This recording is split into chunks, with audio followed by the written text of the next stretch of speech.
let's move right into our first topic for this week.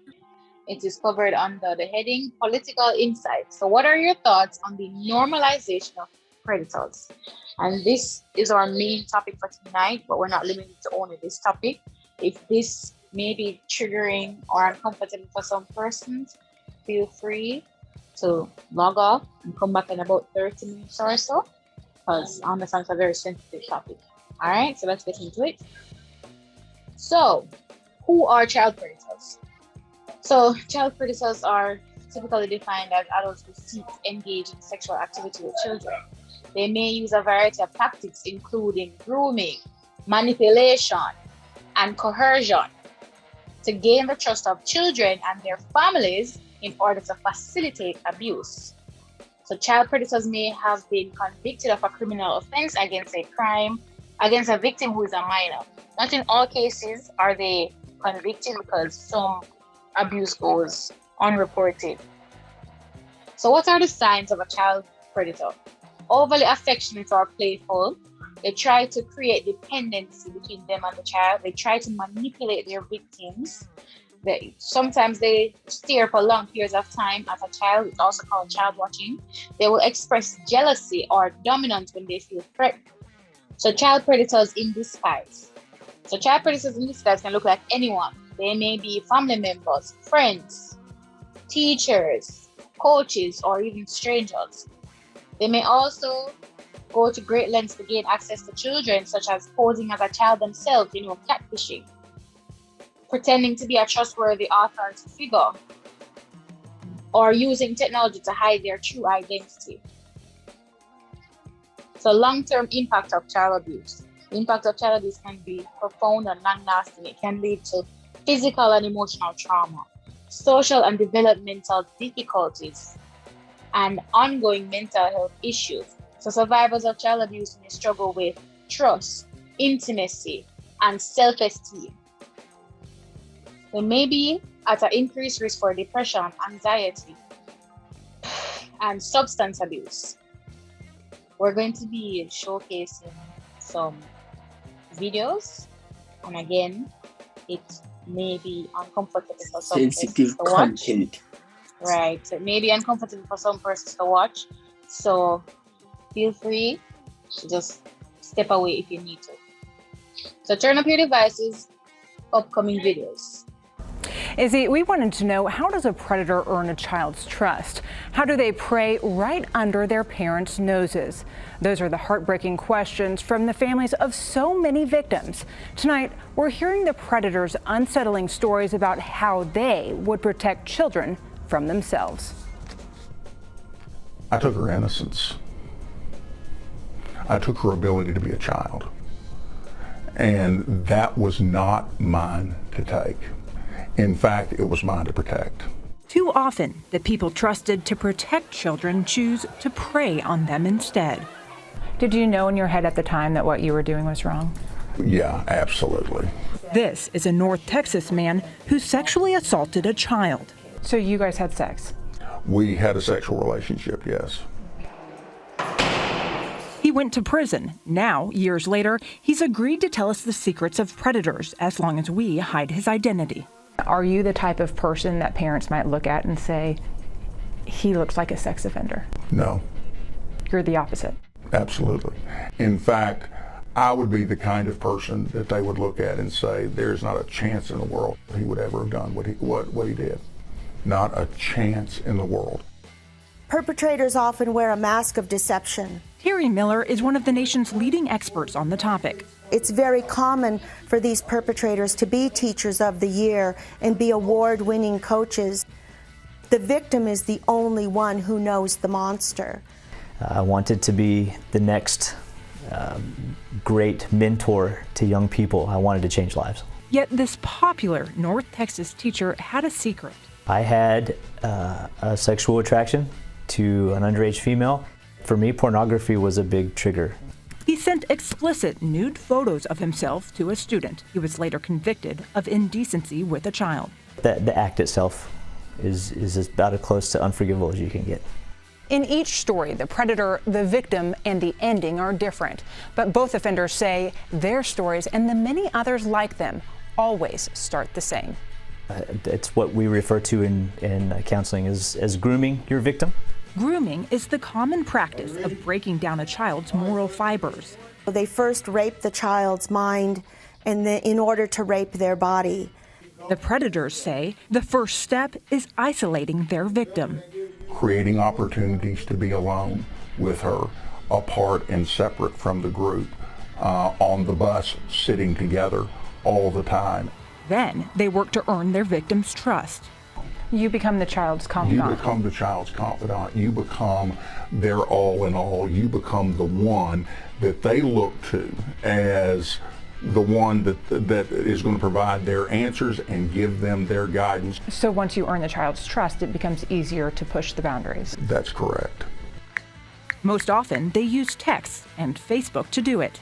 So you allow sexual subject matter to be talked about, perhaps. You're open to sexual questions, and of course then you start to push the boundary a little farther. Like, is that something you're interested in? What do you like in those situations? What did you do or say to make sure that her parents didn't know or suspect anything? Lied continually. We would sneak around and find ways to meet at the mall or meet at the movie theater. When we became sexual, that's when everything went into protection mode. We've got to hide this. We've got to keep this secret. The conversation we had was difficult to hear, but listen as he gives advice to parents everywhere.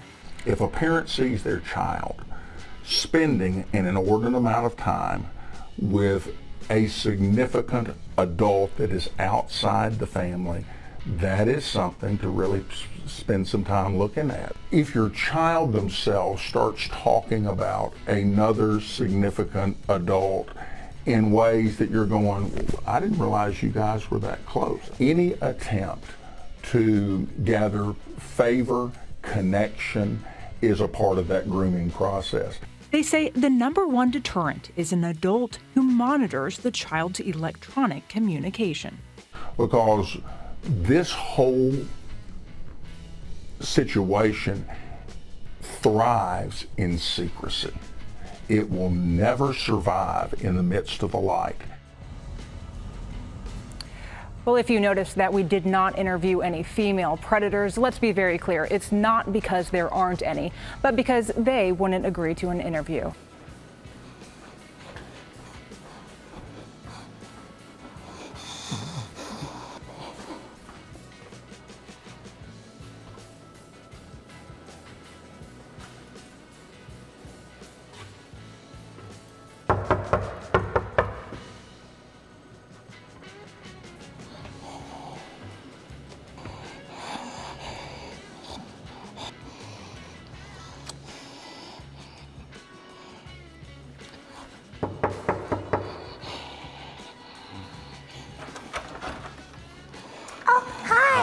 Come inside. Hey. Oh, this is nice.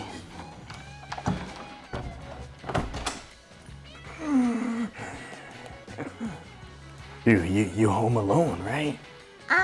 Yes. My mommy has to go to work all night tonight. Okay. Well, I guess that means I'll be going to work all night too, huh? Well, I guess so. Well, let me get a hug. Oh, no, thank you. No. But you don't want me to touch you? Well, I kind of just want to take things slow, you know? Oh, okay. Yeah. I bet you haven't done much, huh? Oh, no, I like to do a lot. I like to do homework. I like to draw in my coloring books. Oh, you like to draw? Yeah. You ever tried getting into nude art? What is that? I'll show you. Okay. So, how old did you say you were again? I am 7. Oh, God, yes. I bought us some goodies and drinks. Yay! Where can I pour myself one? The cups are in the cabinet. Okay. Well, I'm gonna go get us some toys to play with. All right. Okay? Hurry back.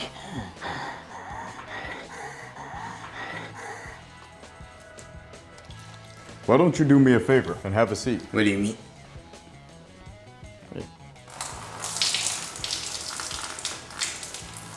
Michael, put the drink down, okay?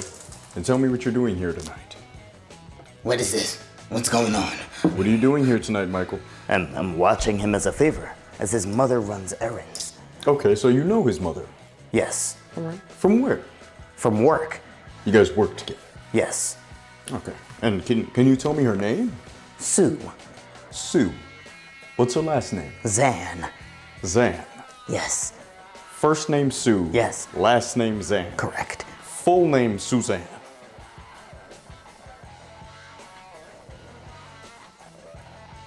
Really, Michael? I'm here being a good Samaritan. A good Samaritan alone with a 7-year-old. And how old are you? I am 47.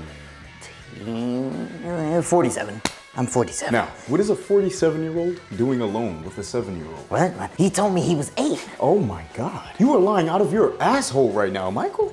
And even if he told you he was older, look at him. Listen, I didn't know he was 7. You must have at some point realized that this is a child. Listen, I'm not that kind of guy. I'm not a predator. Michael, you sent photos of your penis. For educational purposes. You asked him, do you eat popsicles? He responds, yes, my mom lets me have them all the time. You respond, great, then I won't have to teach you how to suck. What do you mean by that? Damn. Listen, I can explain. There's no need. Take him in. LAPD on the ground! Wait, no, now! Get down! I'm not gay! What? What? Listen, hear me out. I know how this looks, right? But if this was a little girl, then lock me up and throw away the key. But it's a boy. And I'm not gay. So this is all a big misunderstanding. Oh, okay, yeah, he has a point. Why didn't you just say that? You know what? Get out of here. Hey, we have real criminals to catch. All right, guys, let's talk about it. Please raise your hands and you will be chosen in order. Please raise your hands and you'll be chosen in order. What are your thoughts on the normalization of child predators? When you think about that question, you can consider, let's say for instance, the high school girls and the taximan, high school girls and the customer, the conductors. All right, Sandy, go ahead. Let's hear from you. Honestly, this is a very, very touchy topic. And I always am of the view that in this nice little country that we live in, if it's not a little tiny 1 or 2 or 3 year old or 7-year-old, we kind of feel like it's okay. We don't really look at it as this man is 30, 25, 20 and he's with a 15, 14, 13 and 12-year-old. So I'm kind of going to just leave it there because it's a topic I always get upset with, because I think we're already normalizing it. We're already fine with certain aspects of it and we pick and choose which part of it we're fine with and which part of it we're not fine with. And I think we should not be fine with any of it at all. Thank you very much for your response. Do we have anything from anybody else? Go ahead, John, go ahead. Hi, good evening, everyone. Hello, Jaden. You said the topic is normalizing what? The normalization of child predators. Okay. Yeah, so I joined because I saw it in the group. So I wanted to understand what you meant by normalization, because from my perspective, I've not seen anywhere where it is being normalized, meaning I'm not seeing anyone accepting that adults should prey on children. While it is that it might happen, while it is that it might be pervasive, I'm not seeing where it is being normalized. Okay, I can give you an example off the top of my head of where it is being normalized or attempts are being made to normalize it. So attempts are being made. So I'm not going to say it is definitely already established. In the LGBTQ circle, there is a genre of persons who they say their age of preference. Oh, my age of preference is a 12-year-old girl, a 12-year-old boy. And these are adults, and they are trying to incorporate pedophilia into the LGBTQ. Why I said it's not established, because not everybody that is in the LGBTQ circle is in agreement. While they may scream, oh, love whoever you love, they do believe in consent, and they don't think in a relationship with an adult and a child that is appropriate. That is one instance where we're considering the normalization or the slow normalization of child predators. Another instance is if we look at our Jamaican society, for start, how often do you hear a fuss is made when a teenage girl is, interacting or dating or courting, whatever term you think is appropriate, with a taximan, with a coaster conductor, and it's just, oh, it's fine. Oh, no, that's nothing. Yeah, and that she want. Remember, teenage or not, she's still a child. You get what I'm saying? So that's kind of the basis that we are trying to have this conversation on. Okay, understood. Thanks. I mean, I'm not aware of the first scenario that you gave. However, for the second one, for the relations with schoolgirls and taximen, I mean, yeah, as I said, it exists, but I'm not seeing where anybody is accepting it. But yeah, I accept your point. Where do you see where persons are fighting against it? Let me just say, if you hear about an adult, doing inappropriate things to a child, like someone under the age of 10 or 9, where they visibly look like a child, an uproar it occurs, right? But when a teenager is involved, oftentimes, they're like, oh, well, she wants it, she deserves it. And we have, being mindful of the fact that your brain is still developing even up until you're 25 years old, which is why certain things you can't do until you're 25 in certain areas of the world, as well as why when you're 18 is when they're like, oh, you're an adult, you're responsible for yourself, and so on and so on. So for you to say, oh, well, she knows what she do, or not considering the fact of, as we just went through the presentation, that these persons will target people and they'll, manipulate the situation and let the person coerce them, etc. So looking at the lack of uproar, or the fact that if it even occurs, how often do you hear about it? Or how often do you hear lashings out about it? All right, yeah, point taken. I understand that this topic is very sensitive, guys. So if we don't have any other first, we'll probably just move on from it, because I know that it can be. No, my hand was up as well. I just have something. Oh, I was seeing your hand. No problem. Go ahead. Right. No problem to add as well.